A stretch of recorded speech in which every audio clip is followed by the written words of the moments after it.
Hello, everyone. Over the past 5 episodes, we've been sailing together through the great ocean of the Lotus Sutra. Today, we're going to have a time where we bring together all of that journey into one piece and comprehensively organize the complete message that the Lotus Sutra conveys to us.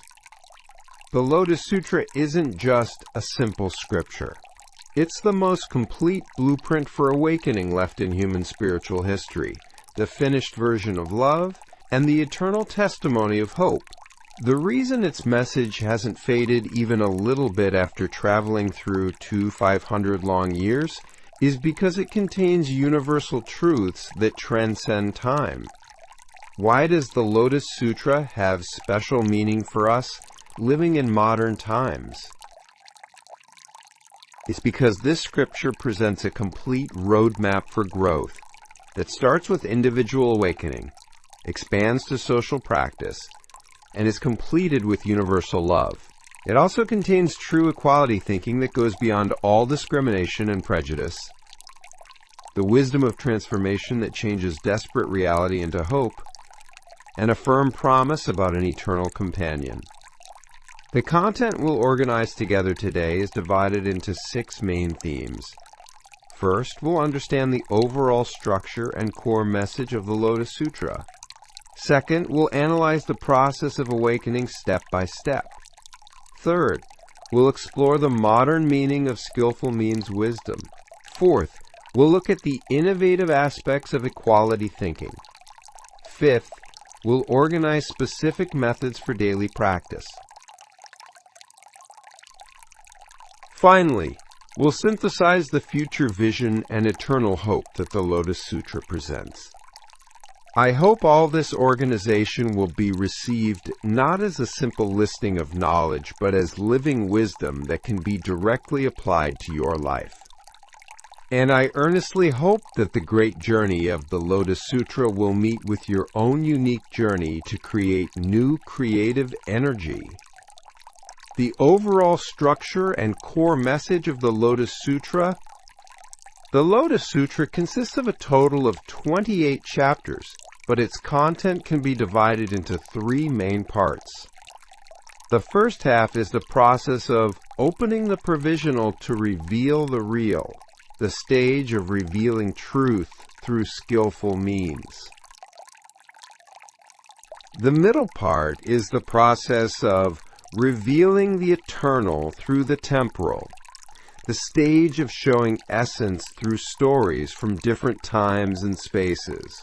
The latter half is the circulation section, the practical stage that deals with how to apply this teaching to real life and pass it on. This structure matches the process of all learning and growth. First, the stage of breaking existing thoughts and accepting new perspectives, then the stage of deepening understanding through specific examples and experiences, and finally the stage of applying what you've learned to actual life. It also perfectly matches constructivist learning theory in modern education. Piaget's processes of assimilation and accommodation in cognitive development theory, the construction of meaning through social interaction emphasized in Vygotsky's sociocultural learning theory, and reflective thinking through learning presented in Dewey's experience-centered education theory are all melted into the structure of the Lotus Sutra. The first core message of the Lotus Sutra is the 3 vehicles returning to the one vehicle. This means that the 3 different practice methods, the vehicles of voice hearers, solitary realizers, and bodhisattvas, all ultimately lead to the one path of becoming Buddha. This provides important insights for interfaith dialogue, intercultural communication, and harmony between different ideas. In modern pluralistic society, this message has special meaning. It presents an answer to the question of how people with different religions, different cultures, and different values can form one community. It's not about denying differences or making everything uniform, but about recognizing diversity while pursuing integration at a deeper level. The second core message is opening the provisional to reveal the real. This means revealing truth that was hidden by skillful means, discovering essential truth hidden in things that appear different on the surface. This contains deep philosophical insights about phenomenon and essence, part and whole, relative and absolute. It's also similar to the development process of modern science. The development from Newton's classical physics to Einstein's theory of relativity and then to quantum mechanics is a journey of endless exploration toward deeper truth. The opening of the provisional to reveal the real in the Lotus Sutra also shows this process of truth exploration.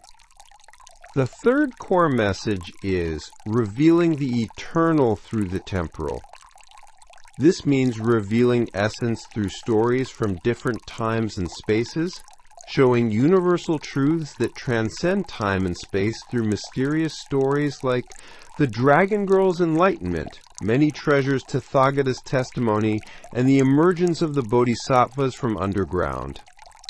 This connects to important functions of literature and art. It's about conveying truth more vivid than reality through fictional stories or symbolic expressions. It's the same principle as how Shakespeare's Hamlet or Goethe's Faust, though not real people, provide deep insights into human nature. The fourth core message is the circulation section. This deals with how to practice enlightened truth in real life and how to convey it to other people. This includes Avalokiteshvara Bodhisattva's practice of compassion, Samantabhadra Bodhisattva's specific actions, and the Dharma teacher's spreading activities. This aligns with the importance of practical wisdom and social participation emphasized in modern society. It matches the direction of modern spirituality that individual awakening or spiritual growth shouldn't stop at self-satisfaction, but should expand to social practice. These four core messages aren't independent of each other, but are organically connected. You need the awakening of the three vehicles returning to one vehicle for opening the provisional to reveal the real to be possible. You need understanding of opening the provisional to reveal the real to properly accept the mysterious stories of revealing the eternal through the temporal, and all of this needs to be synthesized for the practice of the circulation section to have meaning. Applied to modern people's lives, we need an integrated life attitude that first cultivates an inclusive perspective on diversity, three vehicles returning to one vehicle, develops insight to see essence beyond surface phenomena, opening the provisional to reveal the real, pursues universal values that transcend time and space, revealing the eternal through the temporal, and translates all of this into specific actions, circulation section. The process of awakening, a step-by-step roadmap for growth. The process of awakening presented by the Lotus Sutra is very systematic and gradual. This matches modern approaches that pursue complete transformation through step-by-step growth rather than sudden change. The first stage is recognizing the problem. The mysterious signs shown in the introductory chapter symbolize the process of recognizing the limitations of the existing order and opening eyes to new possibilities. Buddha's white hair light illuminating 18,000 Buddha lands in the east, flower rain falling from the sky, and the earth shaking in 6 ways represent the shocking experience that breaks the framework of ordinary perception.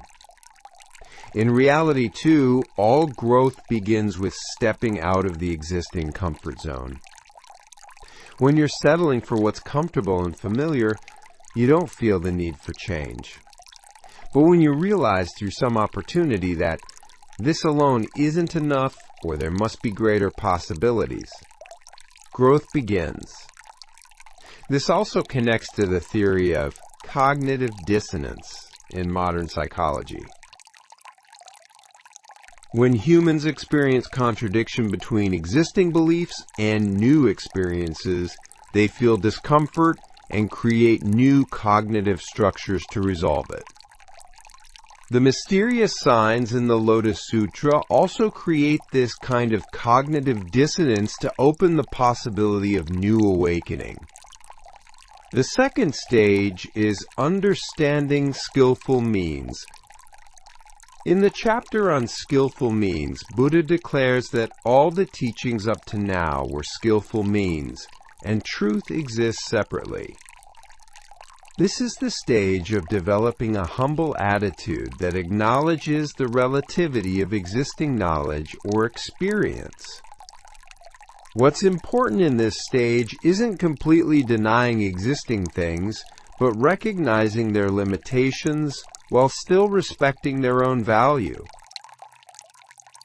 The fact that Buddha didn't call previous teachings false, but skillful means, shows exactly this wisdom.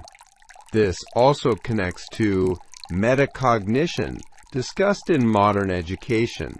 The ability to think about your thinking. The ability to objectively look at your own learning process is exactly the core of understanding skillful means. The third stage is self-discovery. This corresponds to the process of the poor son in the parable realizing he was actually the rich man's son.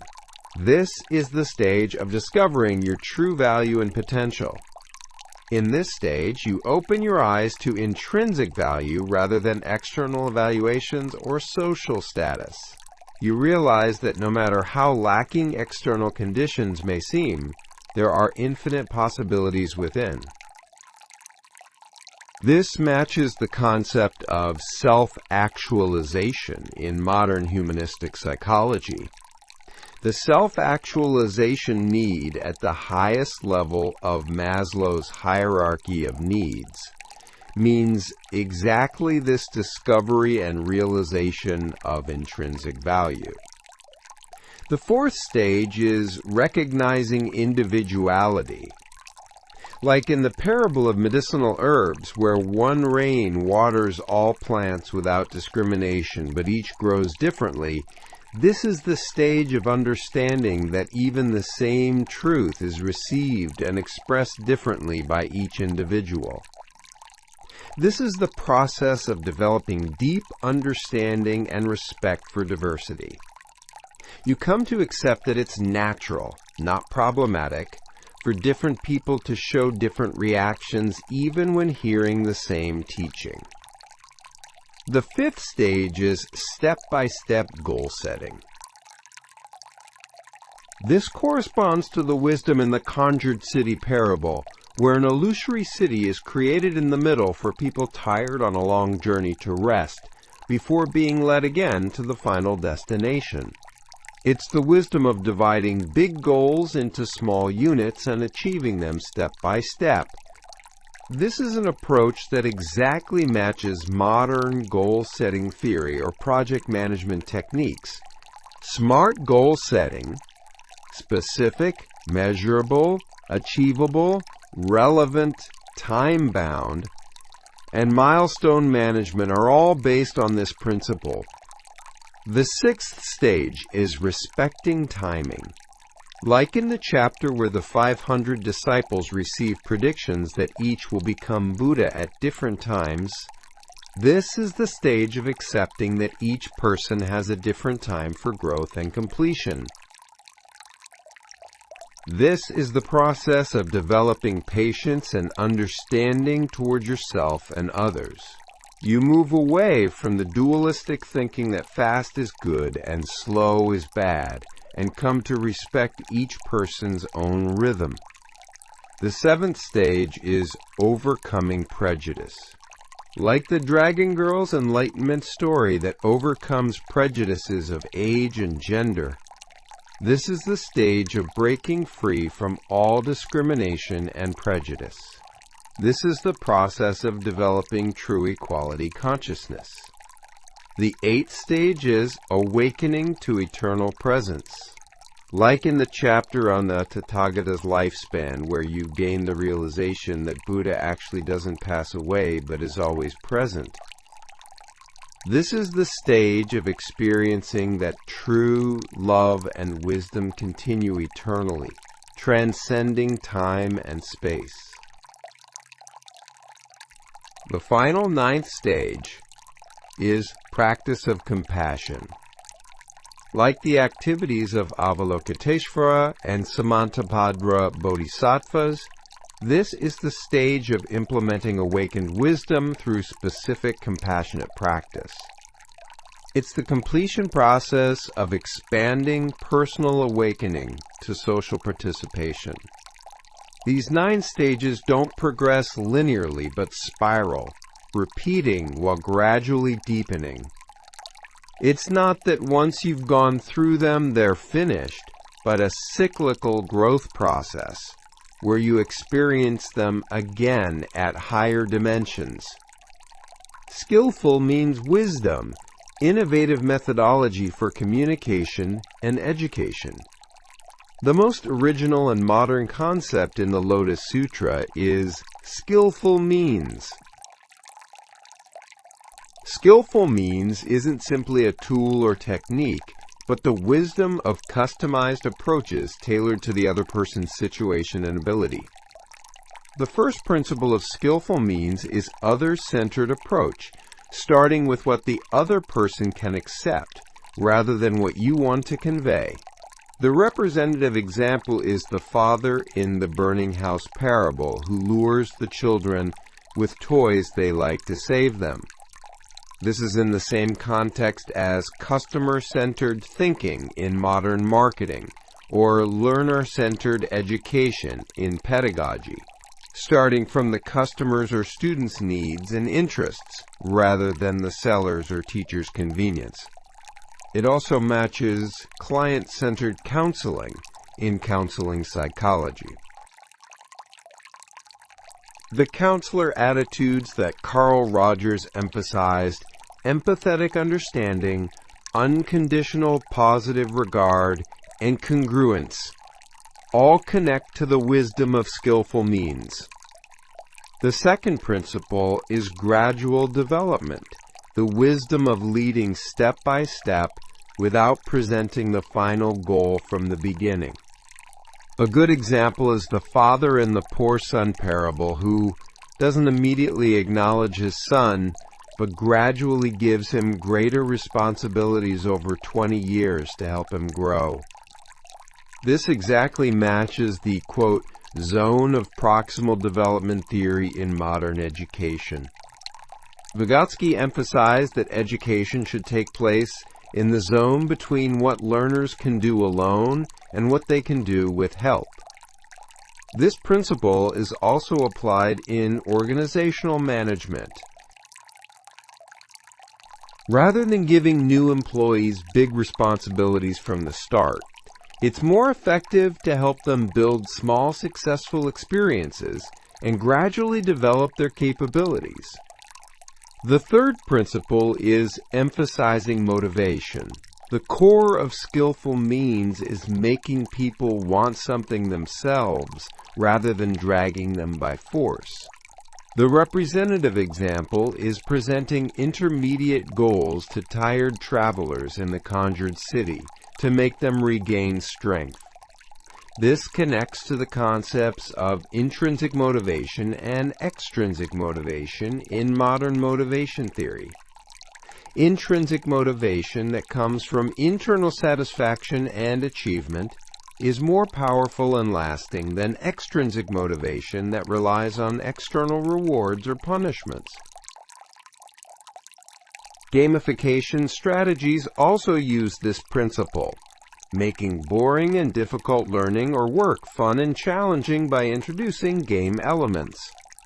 The fourth principle is wisdom of individualization. not using the same method for everyone, but approaching each person according to their characteristics. Avalokiteshvara, Bodhisattva, appearing in various forms: Buddha, Bodhisattva, voice hearer, Brahma king, Indra, elder, householder, etc. According to the other person is a perfect example. This is in line with the theory of multiple intelligences in modern education.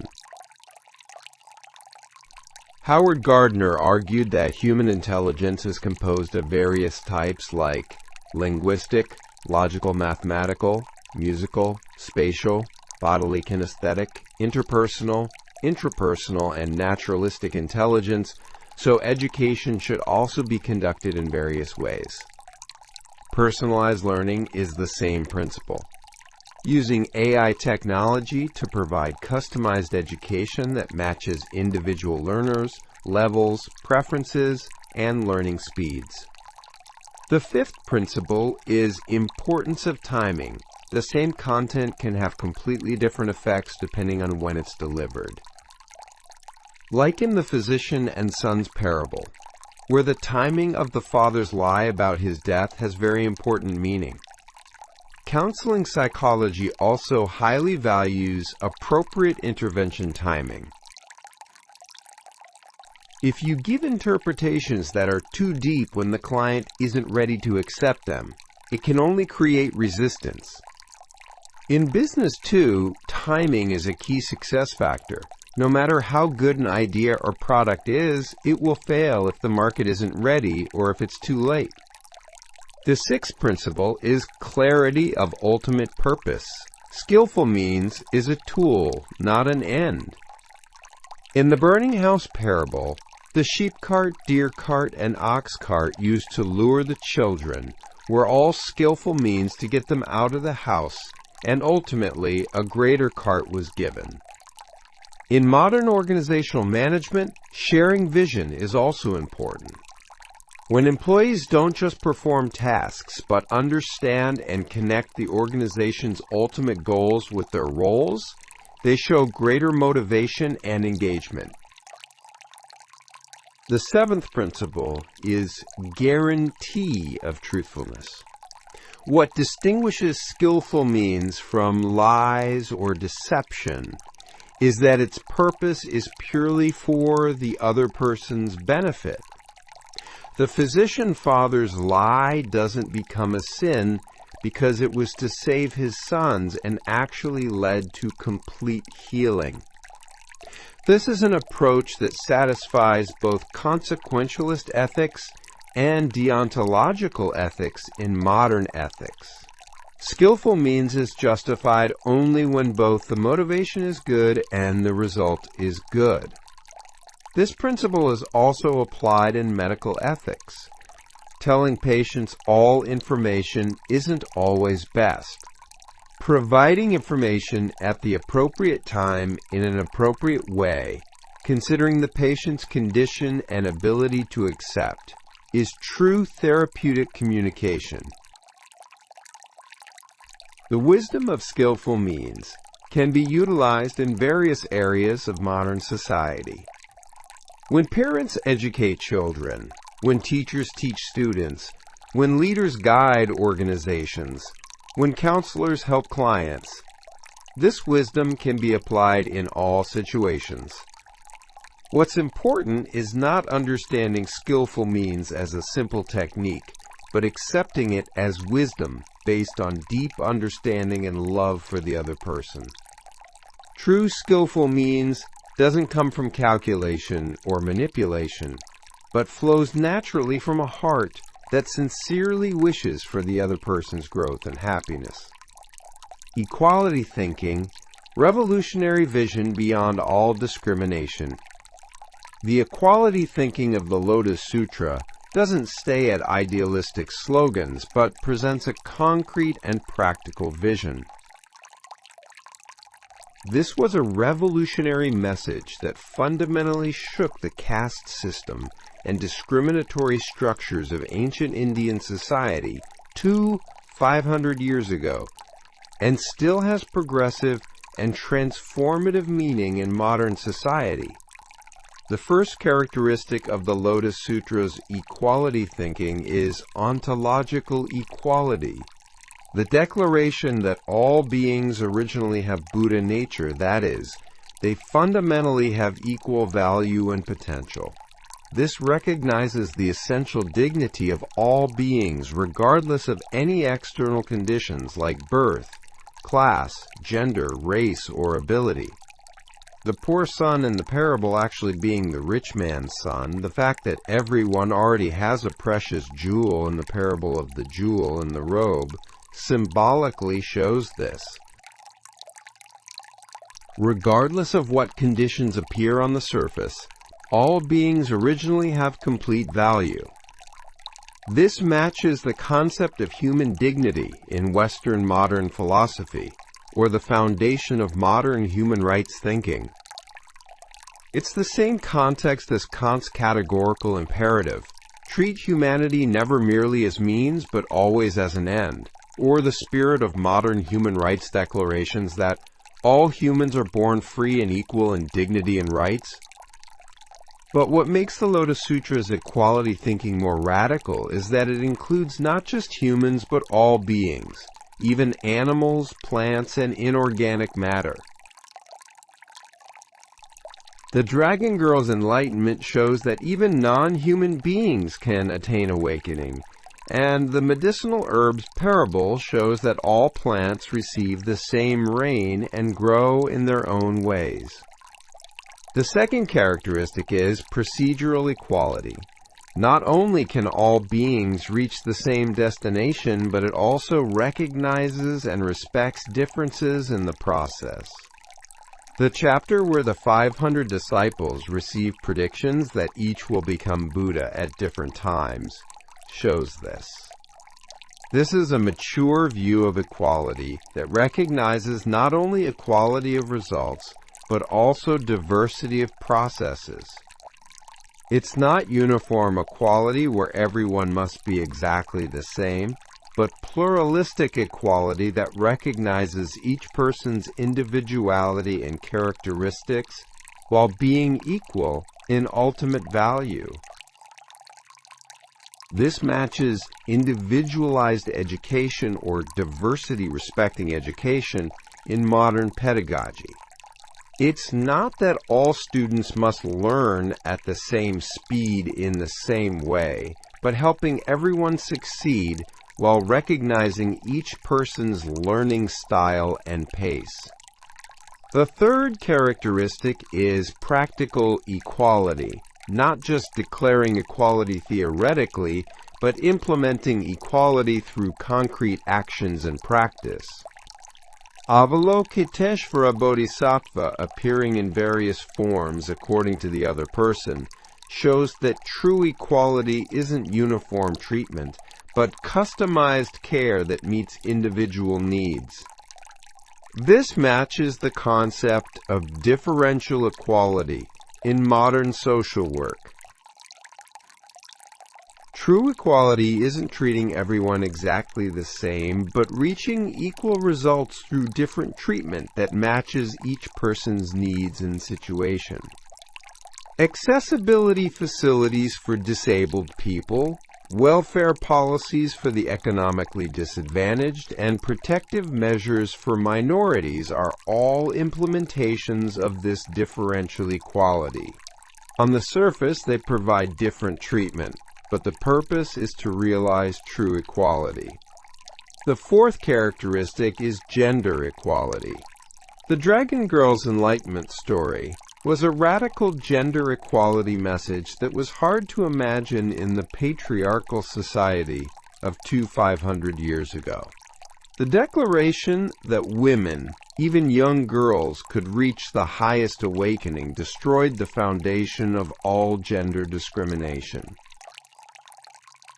There are various interpretations of the part where the Dragon Girl transforms into a male before becoming Buddha, but the deepest meaning is that in the ultimate dimension, gender distinctions themselves are meaningless. In true awakening, all dualistic distinctions disappear. From a modern feminist perspective, this is a very progressive message. It clearly shows that biological sex or social gender roles cannot limit individual potential or possibilities, and that all genders should have equal opportunities and rights. The fifth characteristic is age equality. The fact that the dragon girl could become Buddha despite her young age shows that age cannot be a condition for wisdom or awakening. Young people shouldn't be ignored or excluded because they're young, and there's no reason for older people to be automatically respected or favored because of age. This provides a critical perspective on ageism that tries to limit young people's political participation or social voice in modern society. It also suggests that discrimination or exclusion of elderly people in an aging society is equally problematic. The sixth characteristic is social status equality. The various forms that Avalokiteshvara Bodhisattva appears in, Brahma king, Indra, minor king, elder, householder, government official, Brahmin, monk, nun, layman, laywomen, etc. Mass include all social classes and occupations. This means that background or occupation doesn't determine individual value. This provides fundamental criticism of job status consciousness, educational discrimination, and regional discrimination in modern society. All legitimate occupations should be equally respected, and individual background cannot define that person's present value. The seventh characteristic is ability equality.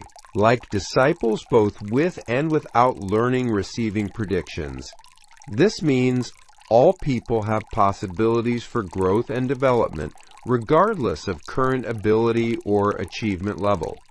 It's a balanced perspective that avoids the trap of meritocracy that only valuable people are worthy while still recognizing everyone's potential.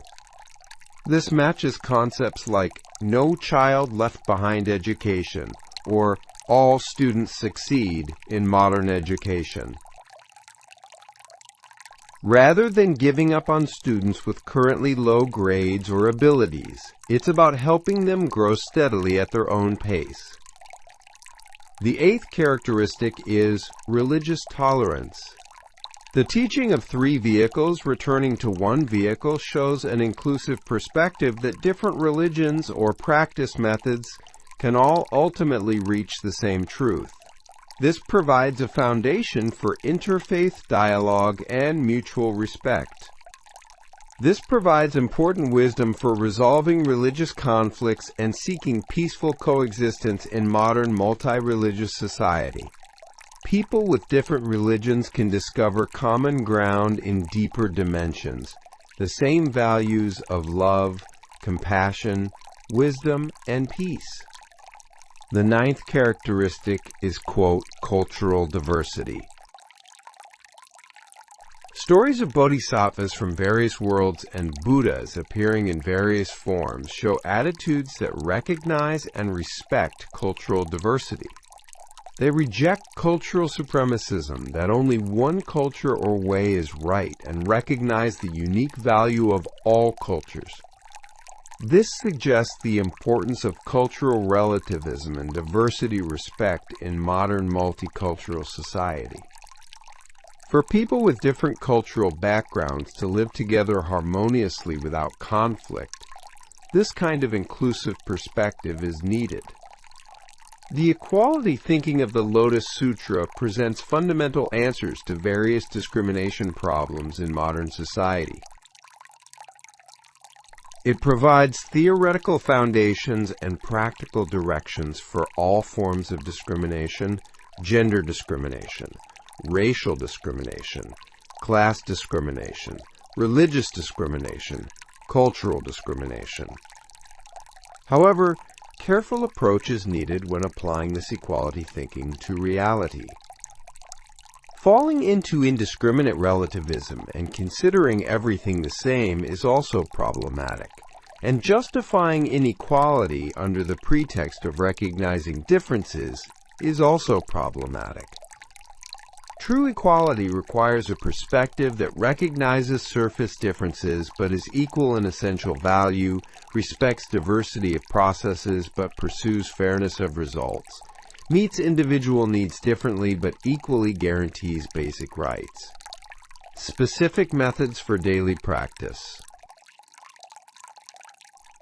No matter how deep and beautiful the wisdom of the Lotus Sutra is, it's meaningless if it's not practiced in daily life. The Lotus Sutra doesn't stop at theory, but presents concrete and practical life methods.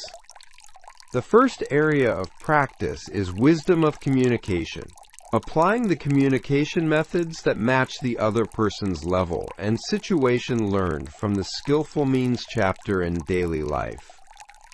You can use this wisdom in conversations with family, work communication at the office, and relationships with friends.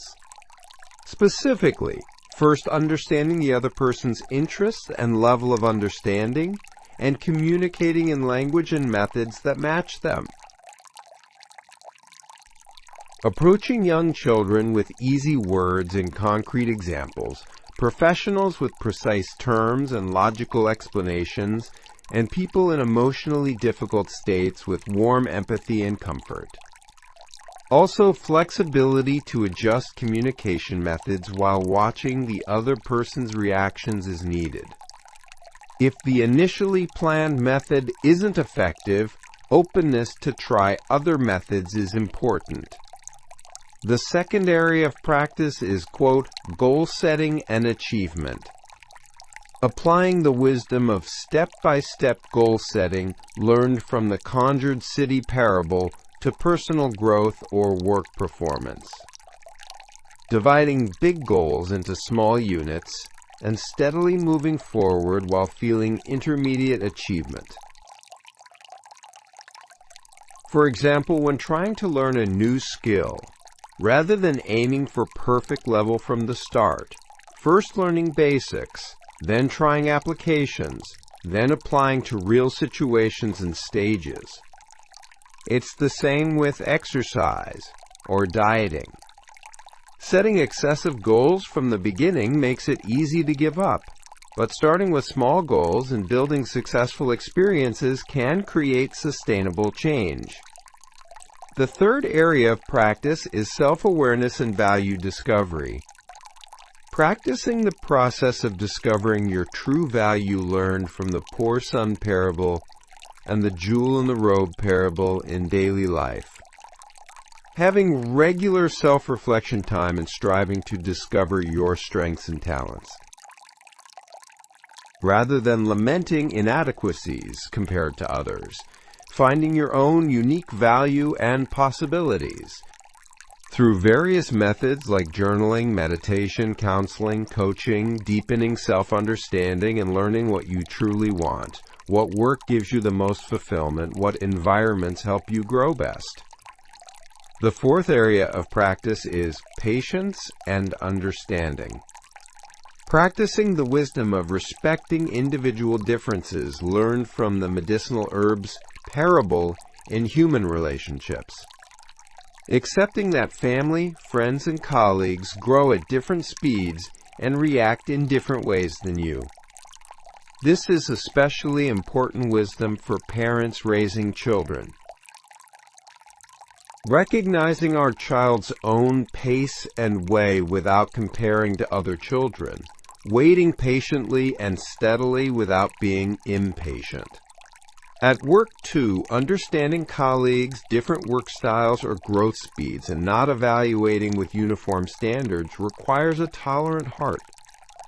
The fifth area of practice is listening and empathy. Practicing truly listening to and responding to other people's voices learned from Avalokiteshvara Bodhisattva's compassionate practice in daily life. When family complains, when friends open up about worries, when colleagues express difficulties, don't try to hastily provide solutions, but first listen fully. Sometimes just listening is a great comfort. Also paying attention to voices of the heart that aren't expressed in words. Sensitively noticing situations of people who seem okay on the surface but are struggling, people who need help but can't say so, and providing appropriate help. The sixth area of practice is flexible response, like Avalokiteshvara Bodhisattva appearing in various forms according to situations, taking appropriate roles and attitudes according to situations and other people. At home, properly performing roles as parent, spouse, and child according to situations. At work, appropriately fulfilling roles as supervisor, colleague, and subordinate. In society, properly carrying out roles as citizen and neighbor. Not being bound by uniform attitudes or fixed roles, but developing flexibility to sometimes be strong, sometimes gentle, sometimes lead, sometimes support from behind according to situational needs. The seventh area of practice is continuous learning. Taking the 5 practices emphasized in the Dharma Teacher chapter, receiving and upholding, reading, reciting, explaining, and copying, as principles for lifelong learning. When learning new knowledge or skills, encountering good books or lectures, having meaningful experiences, not simply consuming and ending, but systematically learning and internalizing. Receiving and upholding means accepting with an open heart. Reading means repeatedly encountering. Reciting means remembering and embodying. Explaining means understanding and interpreting, and copying means recording and organizing. The 8th area of practice is sharing and service. Like Samantabhadra Bodhisattva's vows, sharing what you've received with other people and practicing the heart that seeks to grow together rather than only wanting to do well alone. Sharing your experience and knowledge through various methods like talent donation, volunteering, mentoring, coaching. Even if it's not grand, practicing small help and consideration in daily life is enough. Advising juniors, helping people in difficulty, participating in community activities, practicing environmental protection, contributing to society in ways that match your abilities and situation. The 9th area of practice is gratitude and joy, like shown in the chapter on distinguishing merits. Developing a heart that recognizes and appreciates received grace and merits. Practicing finding gratitude starting from small things in daily life. Newly recognizing the preciousness of things taken for granted like health, family, friends, workplace, natural environment, learning opportunities. Enhancing peace of mind and joy through writing gratitude journals, expressing gratitude, developing positive perspectives. The 10th area of practice is persistence and consistency. Not ending with one practice, but continuing steadily, not only when things are good, but maintaining consistently even when difficult. Even small things done steadily every day create big changes. Meditating 10 minutes daily, finding one thing to be grateful for each day, volunteering once a week, continuing steadily at a level you can practice. It's okay not to be perfect. Sometimes you might make mistakes and miss, but you can start again. What's important is maintaining the will to keep moving in a good direction without giving up. the future vision and eternal hope that the Lotus Sutra presents. The last and most important message of the Lotus Sutra is hope. It presents universal hope beyond personal hope, eternal hope beyond temporary hope, absolute hope beyond conditional hope. The first hope is universal possibility of Buddhahood. The firm promise that all beings without exception can become Buddha, that no matter how difficult current situations seem or how lacking abilities appear, they can definitely reach completion.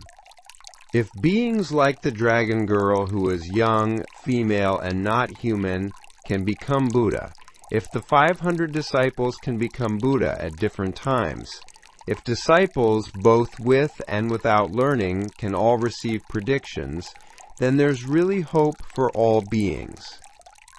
This gives great courage to all people despairing in modern society.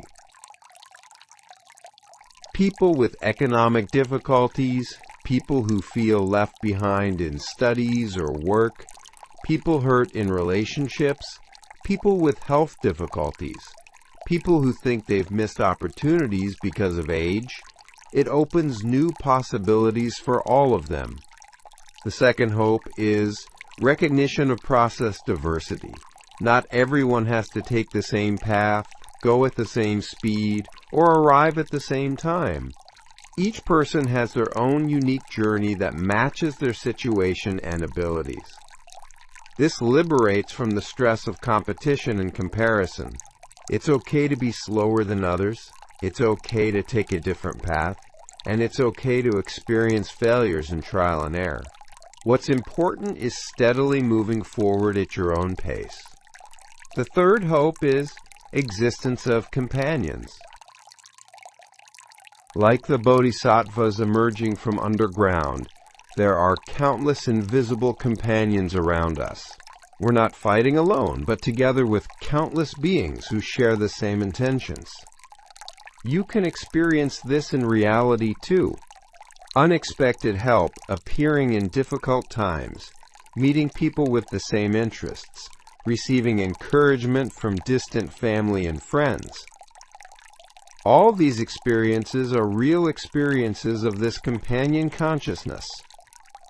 Especially in today's connected world, you can meet these companions more easily.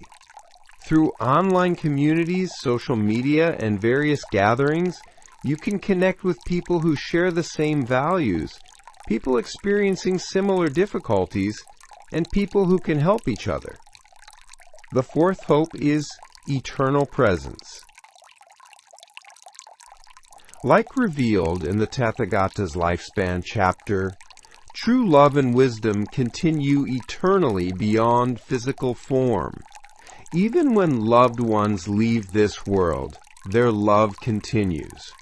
Even when great teachers pass away, their teachings live on. And precious values don't change with time. This becomes great comfort to people experiencing the pain of loss. You realize that though physically separated, you're still connected spiritually and mentally, and that bonds of love cannot be broken even by death. It also gives confidence that the good things you're doing and the good values you're pursuing don't have temporary and meaningless worth, but eternal meaning. Small kindnesses, small considerations, small efforts all participate in creating eternal value. The fifth hope is possibility of immediate change. Like the dragon girl, becoming Buddha in an instant, true change doesn't only take a long time, but can sometimes happen momentarily. Deep awakening or fundamental transformation sometimes occurs in a single moment. This gives hope even to people in desperate situations. No matter how old a problem, how chronic a habit, how complex a conflict, it can be resolved instantly when appropriate opportunities and conditions meet. You sometimes experience this in reality too. Problems you've worried about for a long time suddenly getting solved, difficult relationships being resolved through one conversation, or blocked situations being resolved through unexpected opportunities. The sixth hope is virtuous cycle of mutual help. As seen in the activities of Avalokiteshvara and Samantabhadra Bodhisattvas, a win-win structure is possible where both the person giving help and the person receiving help are happy. Good actions don't sacrifice someone but make everyone happier. This corrects the wrong thinking that only selfish actions benefit yourself. It shows that altruistic actions actually bring greater benefit and happiness to yourself in the long run. This also matches the concept of creating shared value, CSV, in modern management or the philosophy of social enterprises. It's possible to create economic value while simultaneously creating social value. The seventh hope is infinite growth possibility. Like shown in the chapter on distinguishing merits, one awakening or good experience can expand exponentially and develop into immeasurable merit and ability. It's hoped that even small beginnings can lead to results beyond imagination if continued steadily. Like compound interest, good habits, good relationships, and good thoughts exert increasingly greater power over time. You can experience this in reality too. Exercising, studying, or doing good things little by little each day often produces amazing results over time, even though the initial changes were minimal. The eighth hope is possibility of social transformation. The vision that individual change can transform families, family change can transform local communities, and community change can transform entire society. Like the story of countless beings simultaneously gaining awakening after hearing the Lotus Sutra, good teachings or exemplary actions can create ripple effects and bring about positive changes in entire society. In modern society, too, we often see cases where one person's courageous action leads to change in entire society.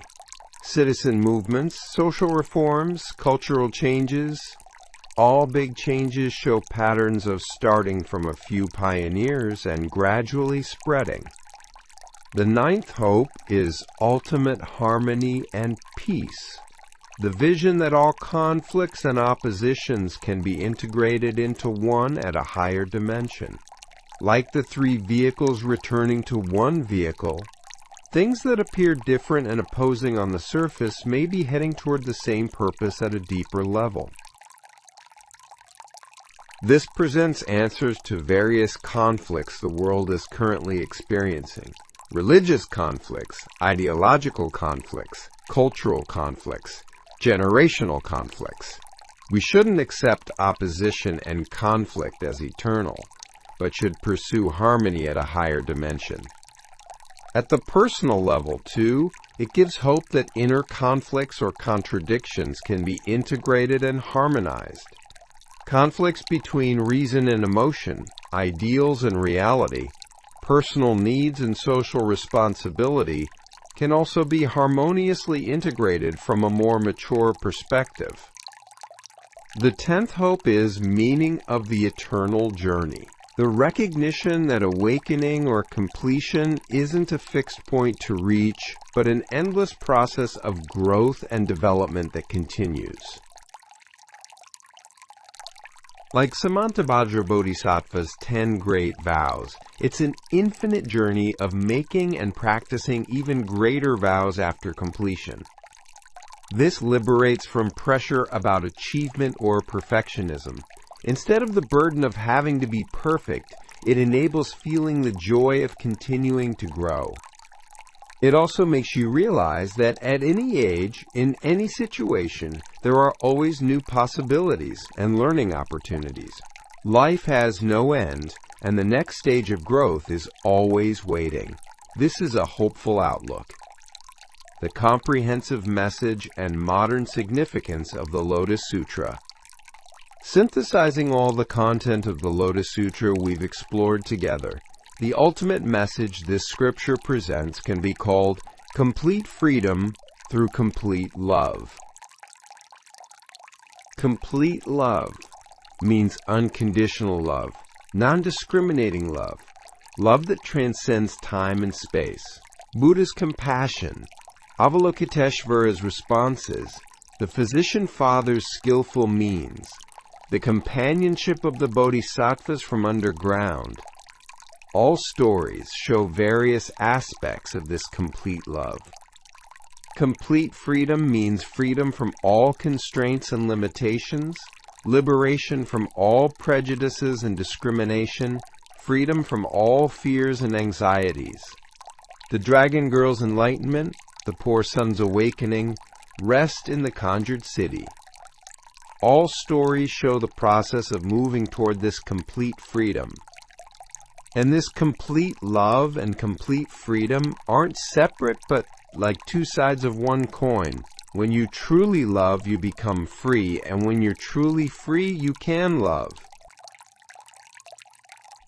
The modern significance of the Lotus Sutra can be found at several dimensions. At the personal dimension, it provides a complete roadmap for self-discovery and self-realization. It concretely shows how to discover your true value, implement that value in reality, and live harmoniously with other people. Especially, it presents fundamental answers to problems modern people experience, like identity confusion, difficulty in goal setting, conflicts in human relationships, and feelings of alienation and loneliness. At the social dimension, it provides a philosophical foundation for creating a truly multicultural society and inclusive community. It shows wisdom for achieving integration while recognizing differences, and creating harmony while respecting diversity. It presents a new paradigm for solving the division and conflict, inequality, and discrimination problems the world is currently experiencing. It shows the possibility of true reconciliation and integration through active love and concrete practice, not simple tolerance or indifference. At the educational dimension, it provides a complete model for holistic education, individualized education, and lifelong education. It presents a transition from knowledge transfer-centered education to character formation and wisdom development-centered education, from uniform education to education that brings out individual characteristics, from school education to lifelong growth processes. At the spiritual dimension, it provides a foundation for interfaith dialogue and cooperation. It shows an inclusive perspective that different paths all lead toward ultimate truth, moving away from the arrogance that only one religion or ideology is right. It also presents a model of integrated spirituality that expands beyond personal practice to social participation. It shows a complete life direction where awakening and compassion, wisdom and practice, personal achievement and social contribution are integrated into one. At the ecological dimension, by emphasizing the interconnectedness and equality of all beings, it provides a philosophical foundation for environmental protection and sustainable development. It shows ecological wisdom for living harmoniously with all life forms, moving away from human-centered thinking. Concluding our journey, Through this long journey, we've explored together the great treasure house of wisdom called the Lotus Sutra. From the mysterious signs of the introductory chapter to Samantabhadra Bodhisattva's final encouragement, we've experienced the highest and deepest realms that the human spirit can reach. I hope this journey doesn't remain just intellectual exploration or cultural education. The true value of the Lotus Sutra is revealed only when it actually transforms our lives and helps us grow into better human beings. When difficult moments come to you in your future life, please remember the wisdom of the Lotus Sutra. In desperate situations, remember the hope that even in a burning house there's a path to salvation. When you want to underestimate yourself, remember the truth that even a poor son is a rich man's son. When you conflict with others, remember the wisdom that all plants receive the same rain and grow in their own ways. Also, even in moments when you succeed and feel joy, don't forget the teachings of the Lotus Sutra. Don't become intoxicated with achievements alone, but practice Avalokiteshvara's compassion of sharing that joy with others, and follow Samantabhadra's diligence of making greater vows rather than being satisfied with what you've accomplished.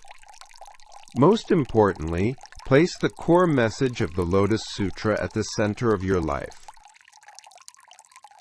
Deeply engrave in your heart that all beings are originally perfect, that different paths ultimately lead to one, that true love is eternal, and that we are never alone. The journey of the Lotus Sutra ends today, but the true life of the Lotus Sutra begins now. I hope your daily life becomes the stage of the Lotus Sutra, your encounters become the connections of the Lotus Sutra, and your choices become the practice of the Lotus Sutra. Finally, I offer deep gratitude to you who have shared this entire journey with me. Because of your sincere heart and open attitude, this beautiful sharing was possible. Now I hope you too will become a transmitter of the Lotus Sutra and pass on this wisdom to other people who need it.